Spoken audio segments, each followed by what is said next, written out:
অপরিচ্ছন্ন কর্মী সোহেল ইকবাল খান। আগে কাকগুলো ছিল বেশি, আজও আছে, তবে কম। যেগুলো নাই সেগুলো হয়েছে আজ মানুষে পরিণত। শত শত রাত দিন এগুলো আজ মানুষের মতোই কাটায়। কিন্তু হয় না কো আজ এগুলো আর আগের মতো ঝাড়ুদার পরিচ্ছন্ন কর্মী। তবে এখনো ময়লা আবর্জনা নিয়েই এদের কাজ। শুধু যুক্ত হয়েছে কিছু লোক দেখানো মানুষ হওয়ার মেকি কার্যধারা।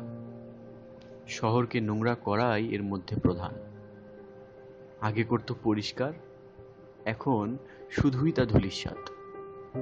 ও কালো কাক, ধিক্কার দে না একবার।